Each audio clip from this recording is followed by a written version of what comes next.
Hello there, neighbors. Just a quick mention before we jump into the episode. I've been posting a lot more short-form content on TikTok and Instagram. So if you would be so kind, stop on over to either of those platforms and check it out. It's in the same vein as the things that I talk about on the podcast. Once in a while, there's some content there that's a little bit more lighthearted and comedic than the podcast itself, but I think you'll enjoy it. And if you do, please like, follow, and comment if you would. Alrighty then, let's move on to the episode. So, you're not going to see someone stand at a podium and announce, "We are bringing institutions back." That's just not how things like this happen. Nobody has to hold a press conference with a banner behind them that says, "Good news, America, we've decided that disabled people are once again too expensive to live in their communities." The road back to institutions does not have to be paved with one big dramatic announcement. It can be paved with memos and legal opinions and agency transfers and waiting lists and budget language. Things like state flexibility, limited resources, available funding. All those clean little phrases that sound harmless until they land on a family already trying to hold life together with duct tape, unpaid labor, and a binder full of documents no human being should have to carry to every meeting. And on June 18th, the Trump administration took one of those quiet steps. The Justice Department's Office of Legal Counsel issued an opinion arguing that the federal integration mandate, that's the rule that helps protect disabled people's right to receive services in the most integrated setting appropriate to their needs, was not actually required by the Americans with Disabilities Act or Section 504 of the Rehabilitation Act. Now, let me say this carefully. That opinion does not repeal the rule by itself. It doesn't overturn Olmstead, which we'll talk about shortly. It doesn't mean that every disabled person receiving community services wakes up one morning soon and their support is just gone. But it does give the administration a roadmap to weaken enforcement, a roadmap to stop defending one of the strongest federal protections against unnecessary institutionalization, a roadmap to say to states, maybe you don't have the same obligations that we used to say you had. And when you say that in a system that is already underfunded, understaffed, overloaded, and leaving families waiting for services for years in some cases, that is not an abstract legal debate. This is a warning siren. Because community living for disabled people is not a luxury program. It's not, a little extra. It's not some decorative throw pillow on the couch of civil rights. It is the difference between a life and a placement. And that is a danger here. The institution does not have to be forced. It only has to be the last option left. So today I want to talk about the waiting list as policy. We're talking about how rights get weakened quietly. We're talking about why the phrase limited resources should scare the hell out of anyone whose family depends on community support.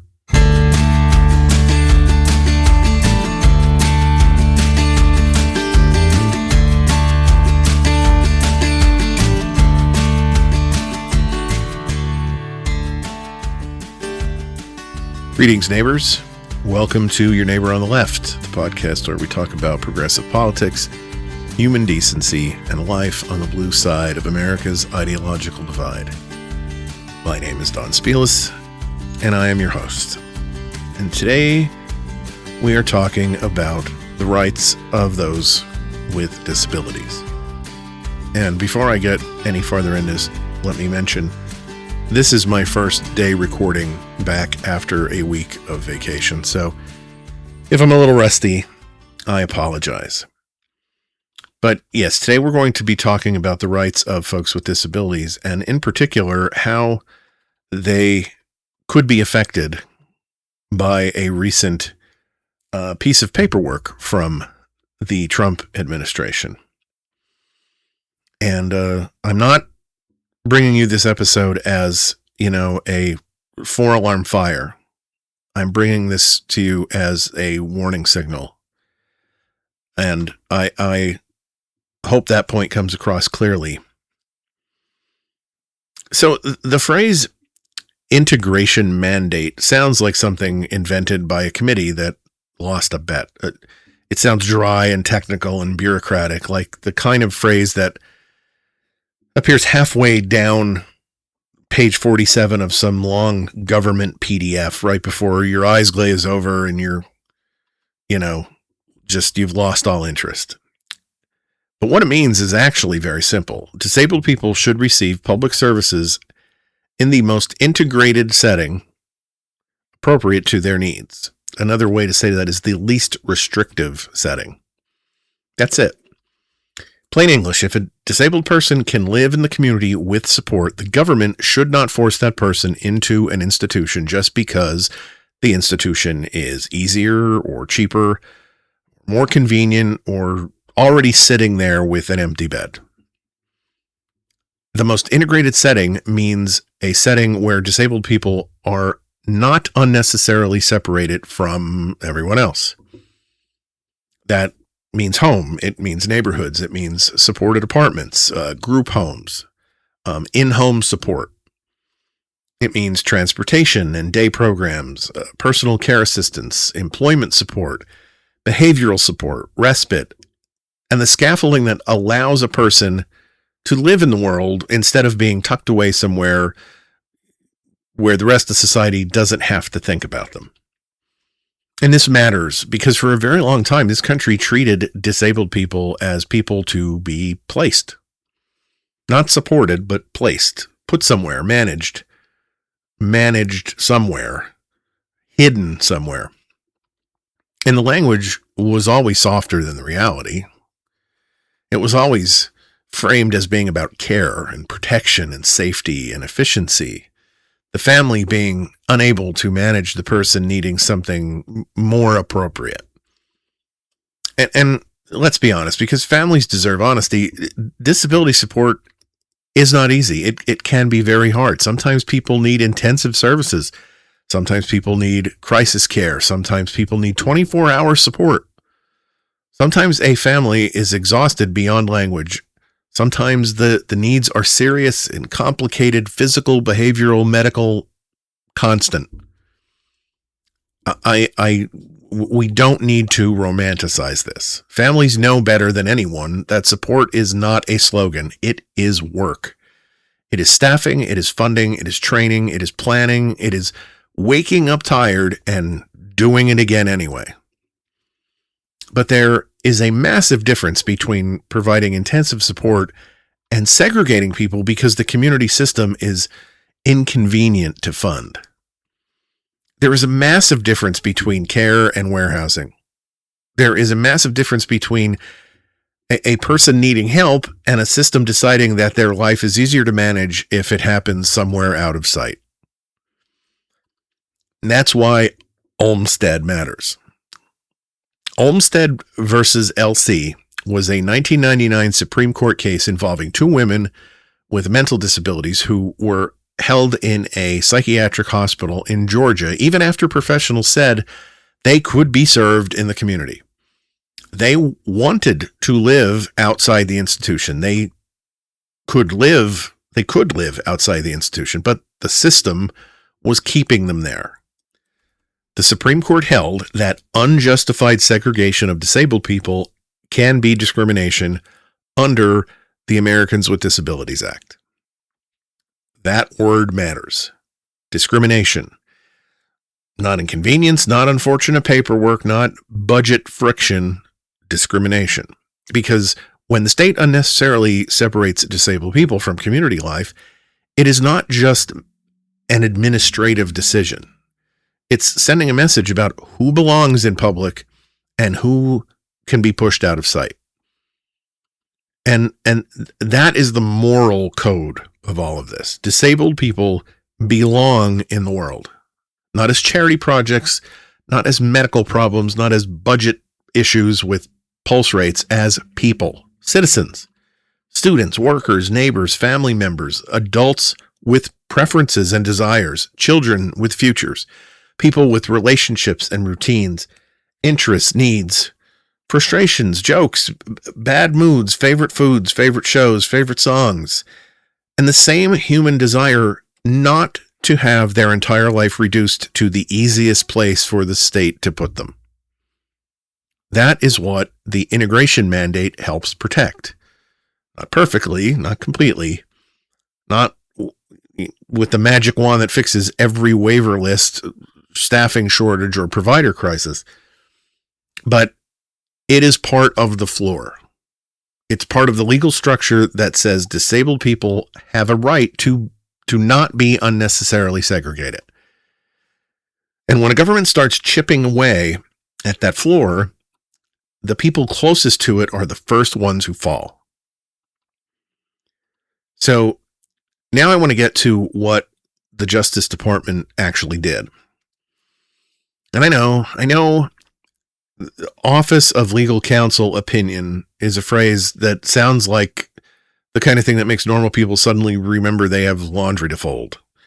But stick with me, because this is where the quiet machinery begins to move. On June 18th, this past June 18th, the Justice Department's Office of Legal Counsel issued an opinion about the integration mandate under the Americans with Disabilities Act and Section 504 of the Rehabilitation Act. And the basic argument is this: the federal government, according to this opinion, did not actually have the authority to require this broad integration mandate in the way agencies have been enforcing it. So, to translate that into plain English, the DOJ is saying, we do not think the ADA or Section 504 actually required this rule, and we do not think federal agencies have the power to impose it this way. That is the match being struck.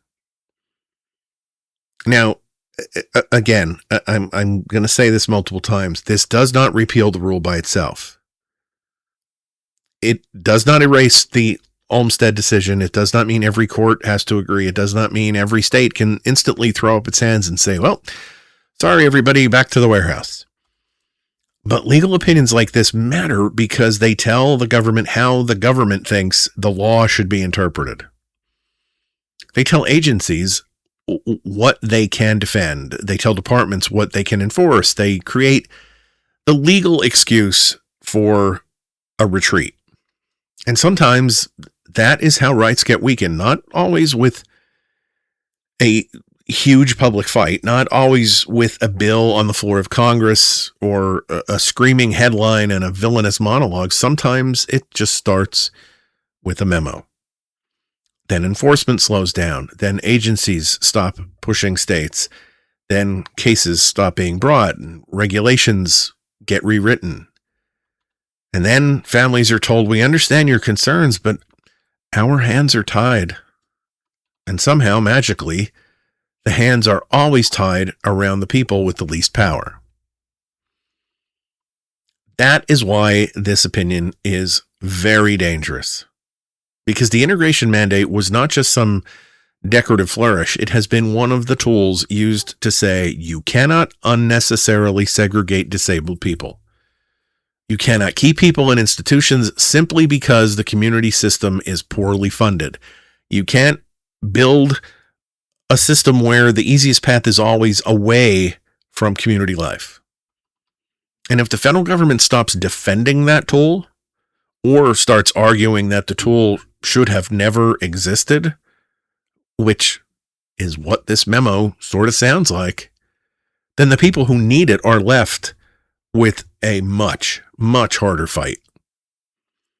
maybe they can still sue. Maybe advocates can still challenge states. Maybe courts will still uphold protections. But listen to what that means in real life. It means the burden has shifted downward from the federal government to advocacy organizations, from agencies to families, from enforcement offices to exhausted parents, from public responsibility to private desperation. And I don't think that that's a small shift. Because families already spend years fighting for services that should not require a legal crusade.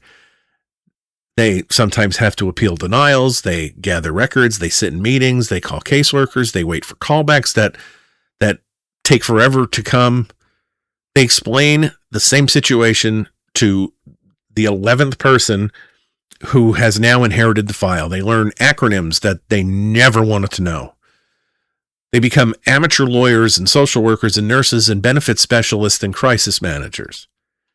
And now the federal government is flirting with the idea that one of the major civil rights levers behind community living may not have been valid in the first place. That's not neutral. It's not harmless. That is a flare being fired over the community system. Rights on paper do not mean much when the enforcement machinery gets unplugged. A right is not just the sentence in the law. A right is the agency willing to enforce it, the regulation that gives it shape, the case law that gives it its teeth, the federal pressure that makes a state think twice before saying, sorry, we can't do that. If you take that away, and the right may still exist in theory, but theory doesn't get someone out of an institution. Theory doesn't staff a group home. Theory doesn't provide respite to an exhausted caregiver. Theory doesn't keep an adult with disabilities in the apartment that they love. Theory doesn't answer the phone at 2 a.m. when the crisis hits. That's why this matters. Because the cruelty is not always in what they order. Sometimes it's in what they allow to collapse. And that brings us to the part that I really hope makes everybody sit up straight. This is not happening in a strong, healthy, well-funded community support system. This is happening in a system that is already under stress. Medicaid, home and community-based services are already difficult to get in much of the country. These are the services that can help people live outside institutions: in-home support, personal care, supported living, group homes, respite, employment support, behavioral services, transportation, and other supports that make daily life for folks possible. And in 2025, according to KFF, which stands for the Kaiser Family Foundation, it's a nonprofit organization that conducts independent health policy research. So according to KFF, 41 states had waiting lists or interest lists for Medicaid, home, and community-based services. That's more than 600,000 people waiting. And the average wait was 32 months overall. For intellectual and developmental disability, those services, the waiting list was 37 months, the average. For autism waivers, the average wait was 63 months. 63 months. That's more than 5 years. 5 years is not a delay. 5 years is a childhood that disappears. 5 years is a caregiver aging and a parent's back giving out. 5 years is a family learning that help is coming can be one of the cruelest sentences in the English language. So when the federal government says maybe states don't have the obligation we thought they had, it's not saying that into a vacuum. It's saying that into a system where people are already waiting for years. It's saying that into a direct support workforce crisis. It's saying it into a country where families are already patching holes with unpaid labor. It's saying it into a system where a person can qualify for help and still not receive it because there's no waiver slot, no provider, no staff, no placement, no funding, no one available, no one returning the call, no one who's taking responsibility. And that right there is where the danger lives, not in some big dramatic announcement or, moment in the chain reaction. A state underfunds community services, waiting lists grow, providers can't pay staff enough to stay, group homes struggle or close, families take on more and more and more of the care, parents age and siblings panic, crises happen. Someone ends up in the emergency room or a psychiatric facility or a nursing home or a large congregate setting or some other placement that is not really appropriate, but is what happens to be available. And then the system says, with that dead-eyed bureaucratic calm that it has perfected over generations, this is the only option. But it is only the only option because every better option was starved first. That's how abandonment works. It's not a slamming of the door. It's often just slowly removing every other door and then acting surprised when you have nowhere else to go. And that is why the legal framework matters, because when states know the federal government is watching, when they know there are civil rights consequences, when they know DOJ or HHS might step in, that pressure matters. It doesn't solve everything. It doesn't make the system good. It doesn't mean every family gets what they need, but it gives families and advocates a little bit of leverage. It says the state can't simply build a system where institutions are easy and community supports are just theoretical. It says disabled people cannot be segregated just because the community option requires too much effort. It says limited resources may be real, but they cannot become a permanent excuse for denying people their lives. And if you weaken that leverage, you make the already fragile system easier to neglect. And that's the key. This is not about whether every person can live safely in every possible community setting with no supports and no planning. That is a straw man argument and a lazy one at that. This is about whether the government has an obligation to build and maintain the supports that make community life possible. Because community living does not happen by magic. It happens because someone funds the staff, and the staff are trained, and someone authorizes a waiver, and a provider gets paid, and someone coordinates the services, and someone enforces the law. Someone says, no, you do not get to warehouse this person because that is administratively convenient. Take those pieces away, and the institution doesn't need an invitation. It's already waiting. And when I say institution, I do not only mean the old horror movie version people, picture from black and white exposés and abandoned brick buildings.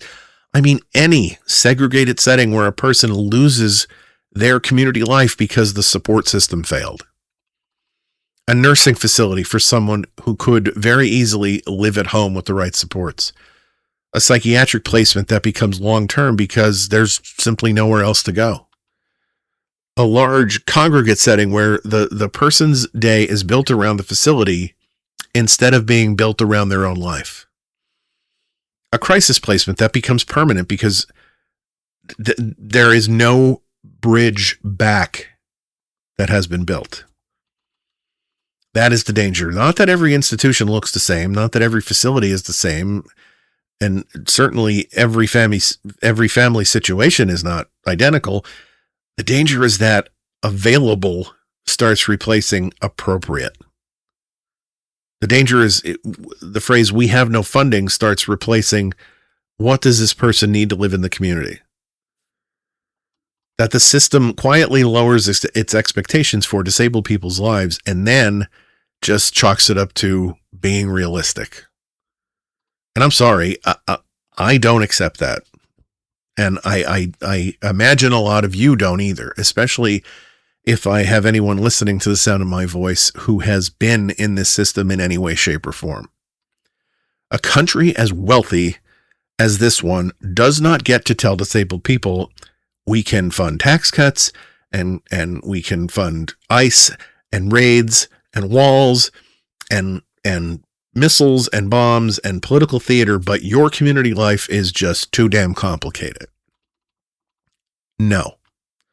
Disabled people are not the line item where society gets to discover fiscal restraint all of a sudden. They're not the first place that we cut and the last place that we repair.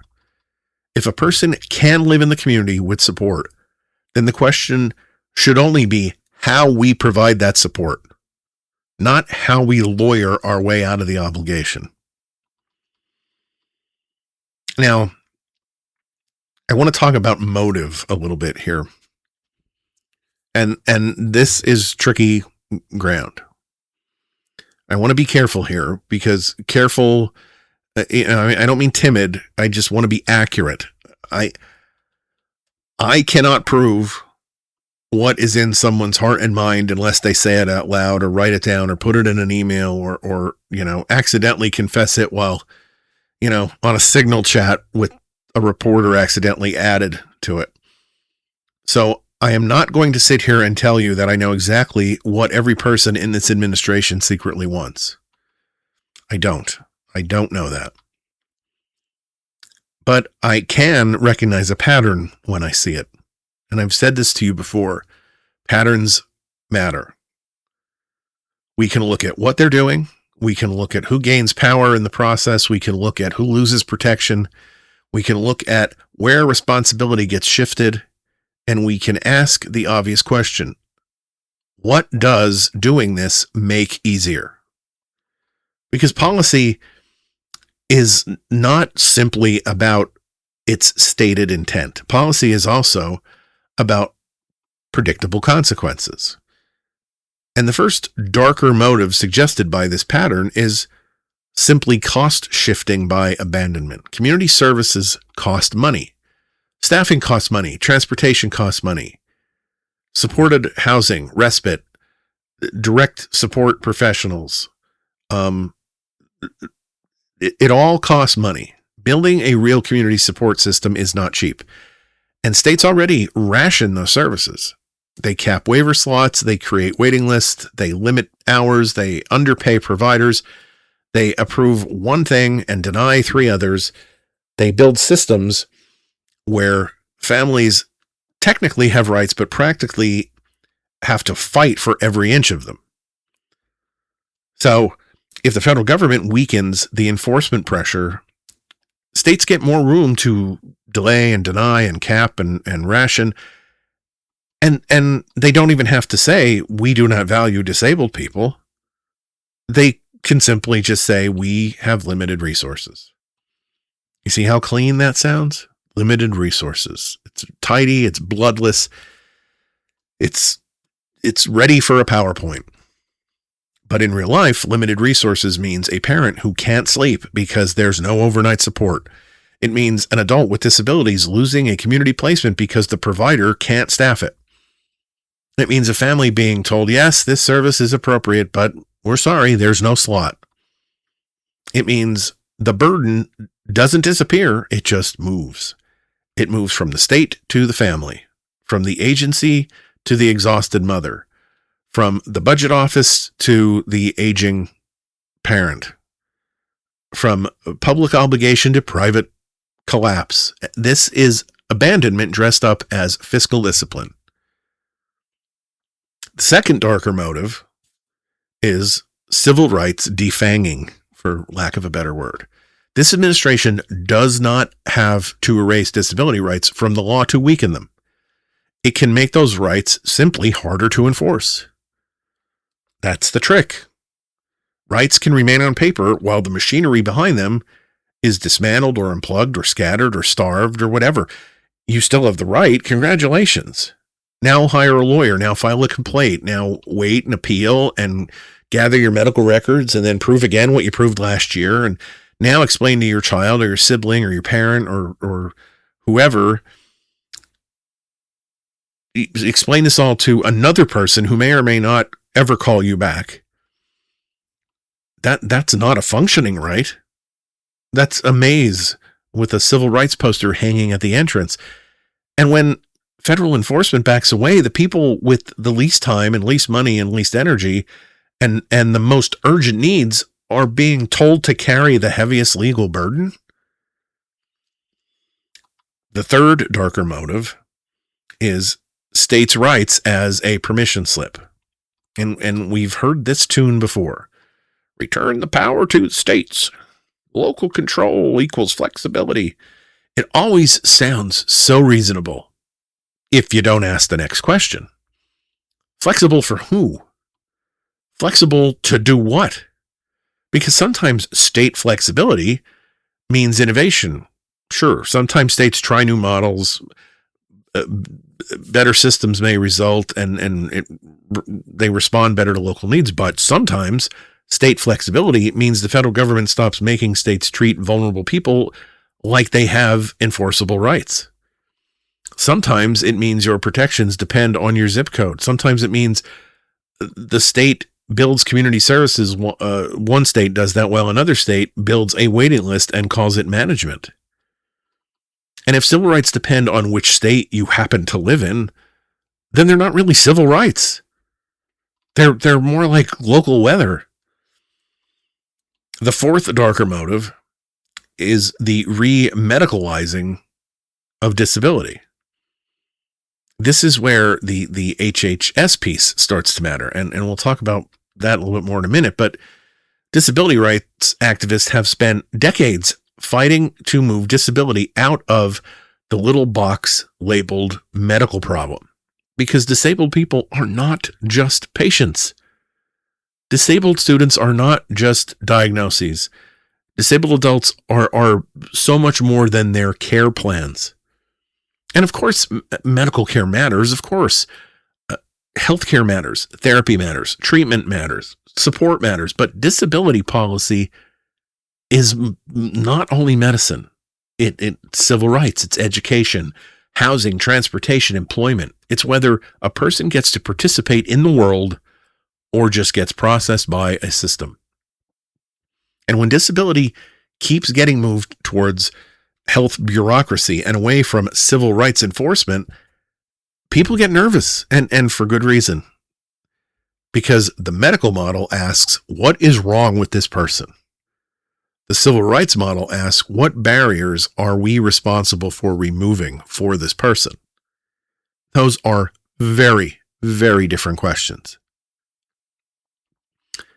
And the fifth darker motive is the one I want to handle carefully because it's ugly. And this is soft eugenics by neglect. Now, I am in no way saying this is a formal eugenics program. That is not what I'm saying. I am not saying there is some written plan with that title in a drawer somewhere, although honestly, with this crowd, you sometimes hesitate before you rule out anything from that drawer.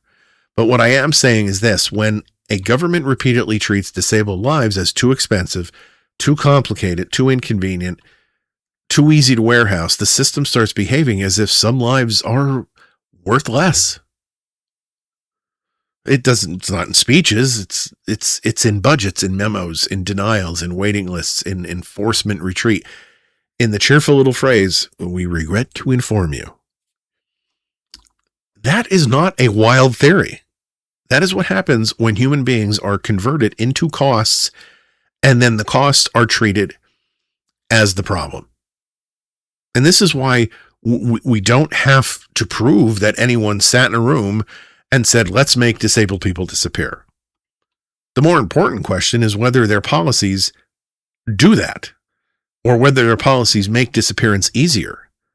Do they make it easier for states to avoid responsibility? Do they make it harder for families to enforce their rights? Do they make community support less secure?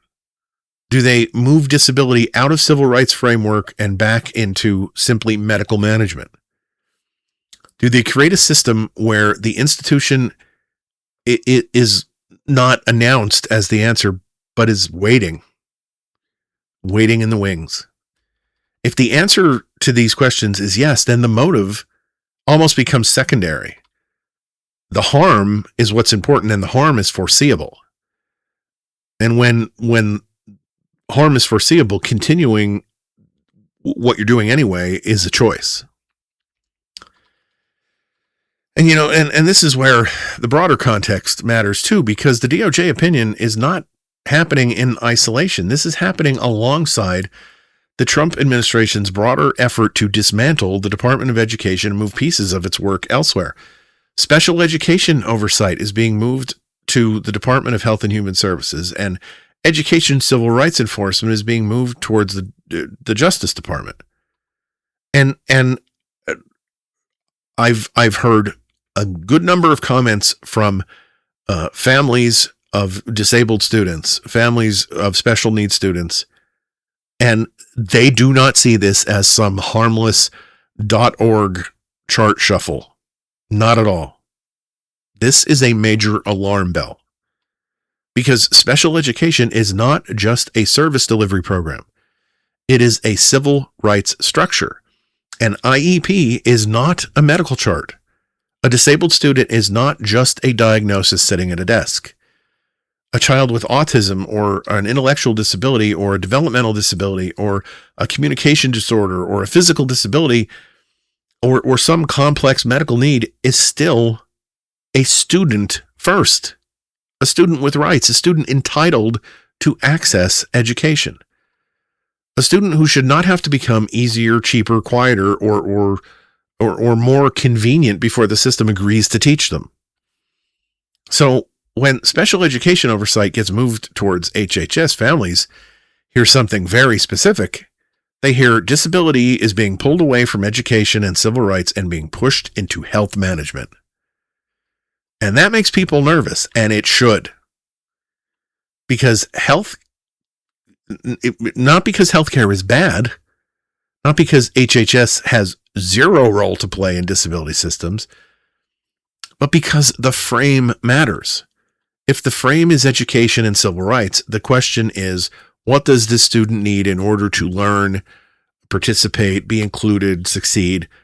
If the frame is health management, the question then becomes, what's wrong with this student? What is the condition? What is the cost? How do we manage this student? Those are not the same question. And I mean, let's not forget RFK Jr. in charge of HHS. And, the point is not that RFK Jr. wrote this DOJ opinion. Of course not. That's not the claim. The point is that RFK is leading HHS at the same time the administration is moving more disability-related authority over to that department. And he has made comments about autism that were disgusting. Many autistic people and families and disability advocates found demeaning and false and honestly terrifying. He's talked about autism in sweeping, grim generalizations. He suggested that autistic people will never pay taxes and never hold jobs and never write poems and never go on dates. And when the person who is leading the health department talks that way about autistic people, people notice. Autistic adults notice, parents notice, teachers notice.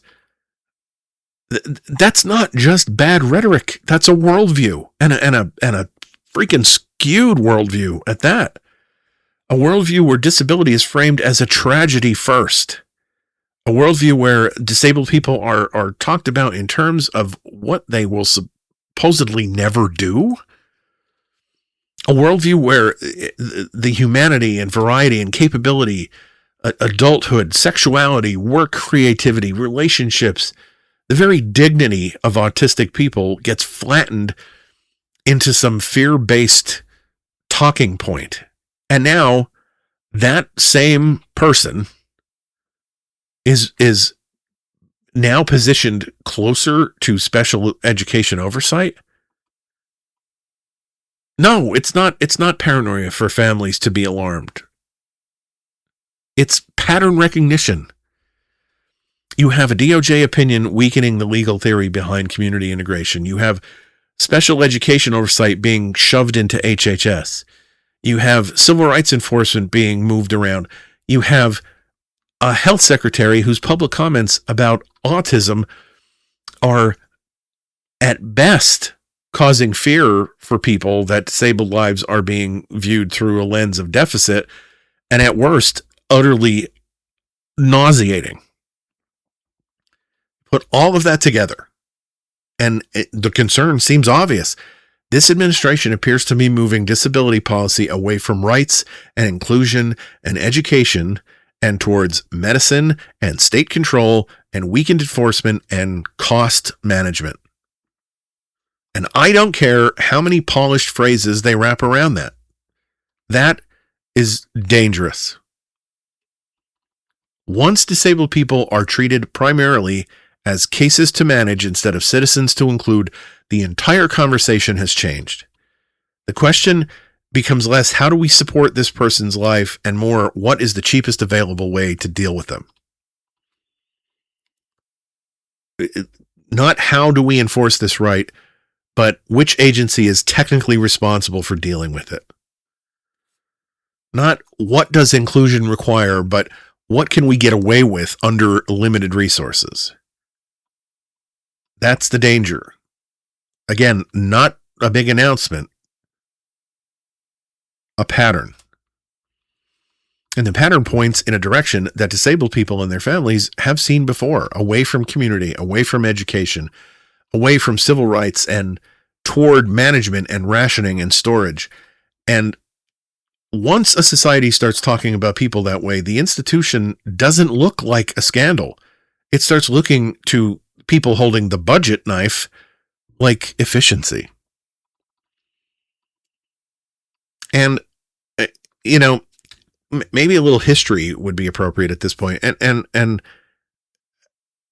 I think some people might forget about some of these things, because when disabled people and their families hear a language that makes institutionalization sound like it's going to be easier, they're not reacting to an imaginary fear. For many of them, they're reacting to memory. Some of that memory is personal. Some of it is family history. Some of it is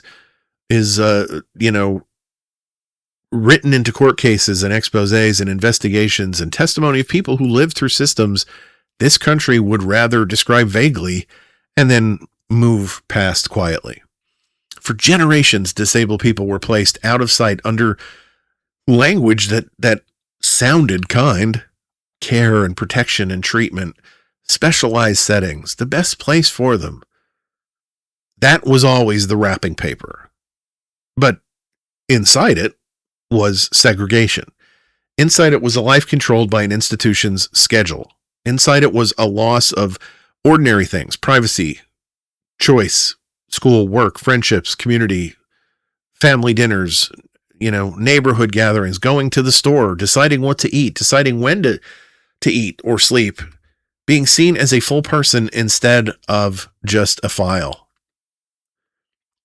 And let's say something plainly. Not every family who placed someone in an institution was cruel.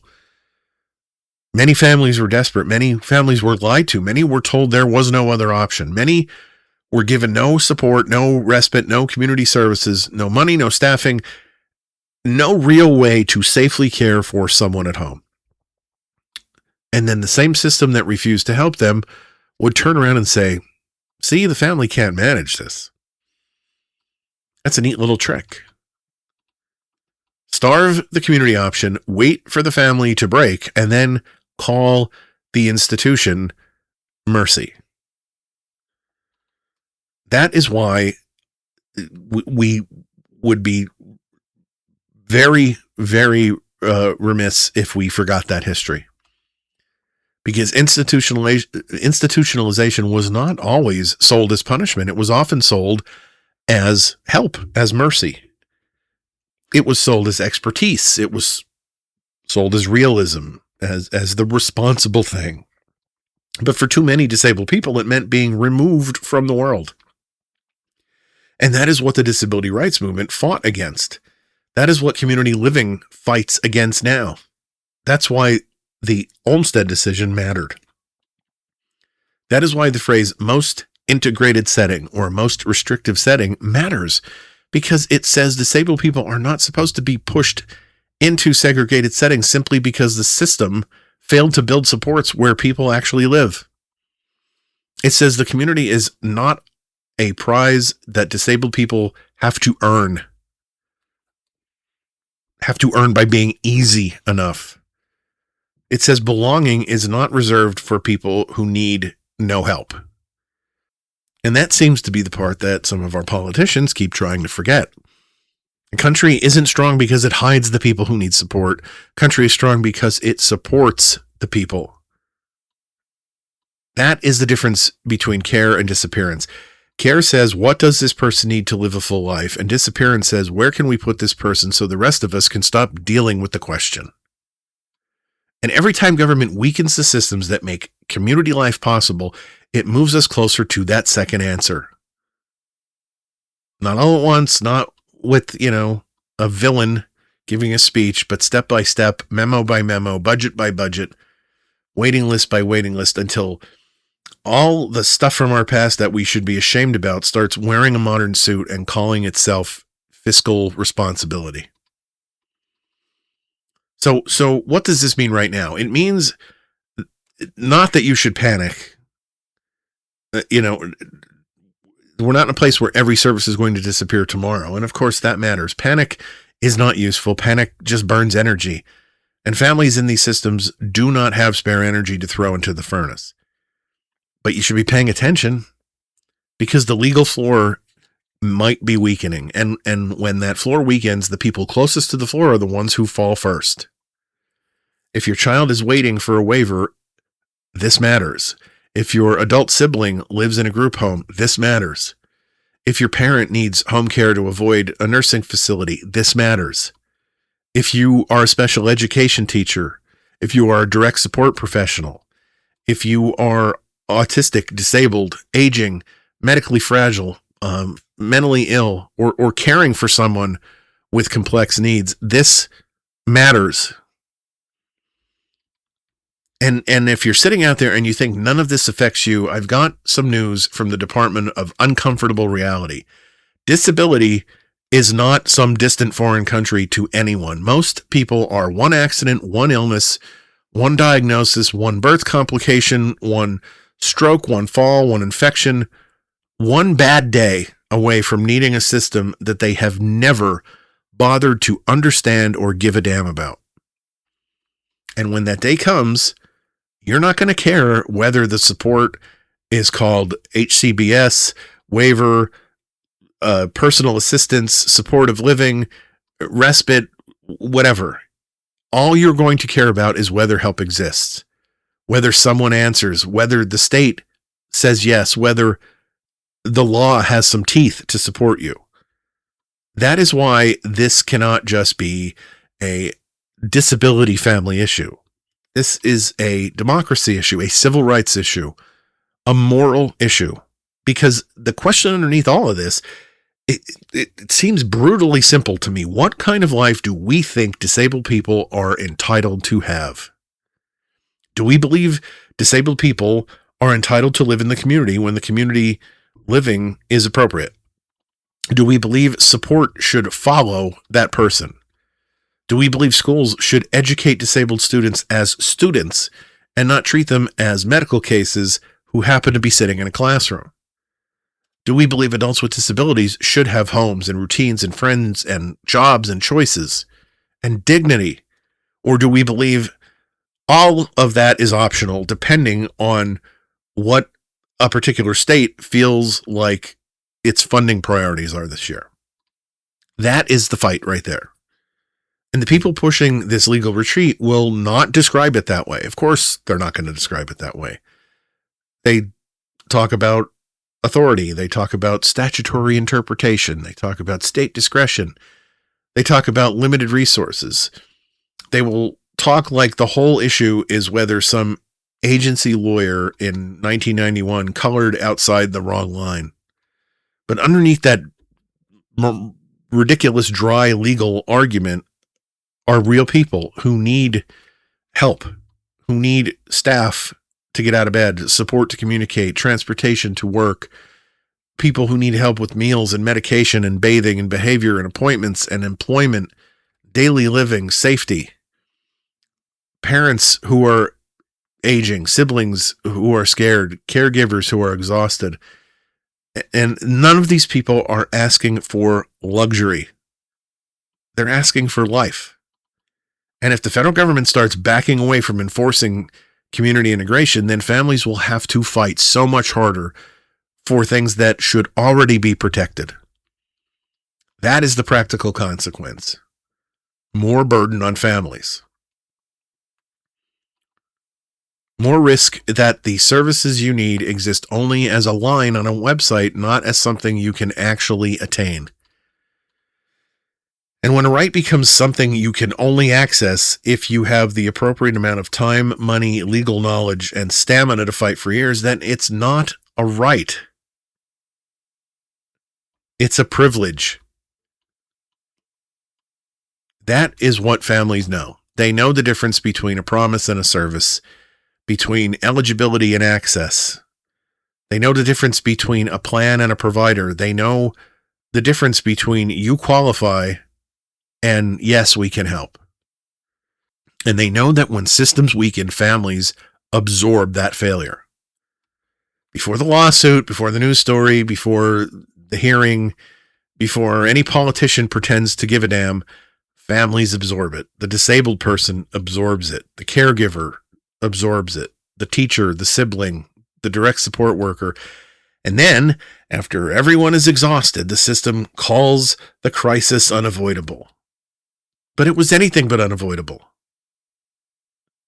It was always avoidable. That's the point. So no, I guess this is not about the Trump administration announcing tomorrow morning that every disabled person receiving community services is being sent to an institution.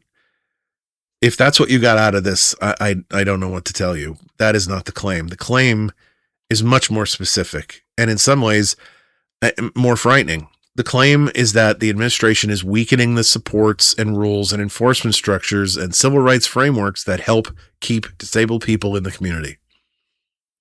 The claim is that when you do that inside a system already full of waiting lists and staffing shortages and underfunding, the predictable result is not freedom. It's pressure on families and providers and disabled people themselves. Pressure on fragile community systems that already have too many cracks. And when that pressure builds, the institution does not have to be forced. It only has to be the only option left. That's why this matters. And again, I have to repeat this. We are the richest country in the world. This should not be a conversation that we have to have. Disabled people don't need pity. They need rights. They need services. They need staffing and housing and education and enforcement for their rights. They need a government that does not treat their lives like a problem to be solved.